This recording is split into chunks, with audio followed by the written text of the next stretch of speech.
पा उरले पास है होंडा हेलो हेलो नहीं होंडा 70 प्राइडर है 1 to 5 है मैं 1 to 5 हाँ 1 to 5 बड़ा मोटरसाइकिल है। चलो भाई ओए व्हीलिंग नहीं करनी होगी पीछे डाल देगी नहीं। चलो भाई 1 1 1 हाँ वापस भी आना 1 2 3 गो और 70 गई।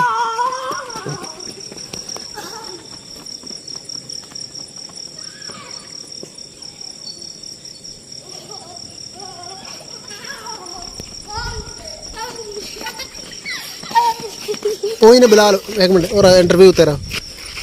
भाई ऐदे ना तू है 1 to 5 पीछे थोड़ा पीछे तू है 1 to 5 उस बाद तेरे टायर हैं बड़े लेकिन जो 70 ने डाडा बड़ा 70 डाडा उन छोटे टायर हैं ना तां ते नपड़ नहीं सकता लेकिन 70 मोटरसाइकिल बड़ा डाडा उड़दा इंजन है हवा विच हुण आई मॉडल पासे खोजे चल भाई मॉडल पासे ऐसा दा प्राइडर वापस अरे चल ठीक रहो आनंद घर तक मैं वहां पे डर गया हूं भाई एकदम लेट अरे चल इधर लग वजो अपने घर तक चल ठीक वापस कोई नहीं आना अपने घर वाले पास गए तो अरे चलो ठीक है इधर आनंद घर तक आए चाचा खान रेफरी ते हुन लगन लगी रेस मोटरसाइकिल रेस ज्यादा ना दे पेट्रोल मुक दई चल प्राइडर उरले पास है 1 to 5 विच कार है 70 परले पास है होंडा 70 रेस तो दे ओए इंजन फेल होंदे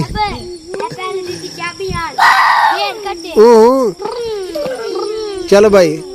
1 2 3 गो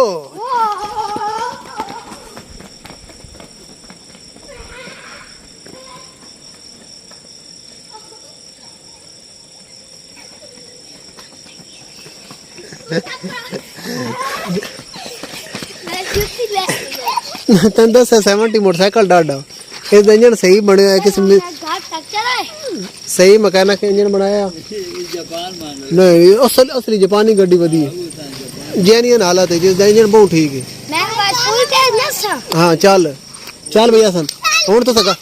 चलो ठीक हुण तो तुसी घर लग वजे आखिरी रेस चल भाई उन छोर तकड़े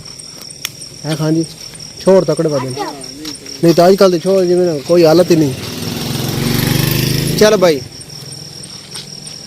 1 2 3 गो आजकल के बच्चों की कोई हालत नहीं है 2 कदम जनाब टोर नहीं सकते ते इन्होंने छोरों की जनाब स्टैमिना तुसी वेखो भाई लगातार तीसरी चौथी रेस लाई ने 5वीं बल्कि ते उस बावजूद छोर थके नहीं है बिल्कुल अज तक 2-4 और ला सकते हैं ते अज मोटू जो वधा स्पीड भी चंगी ने ते उस तो बाद जनाब ना क्या दिन थके भी नहीं है ते बड़ी गल है अजकल 2 कदम टोर नहीं सकता ते अजकल के बच्चे जो पापड़ खा के पले होए ते पापड़ा की वजह तो उन्होंने ना बिल्कुल ताकत जान को नहीं ते इन बच्चों की ना क्या दिन वेख के स्टैमिना वेख के ना बिल्कुल हैरान रह गया सी कि लगातार इन्हें जनाब ना 5 दौड़ा लाइया ते अजे ताईं भी ना वो थके शके कोई ना ते अजे ताईं भी जनाब लगातार वो ना 2-3 दौड़ा जी ना होर ला सकते हैं ते हुण जो घर लग गए भाई चलो रोटी शोटी खाने नहीं तो ना उन्होंने स्टैमिना अजे ताईं बिल्कुल बरकरार है।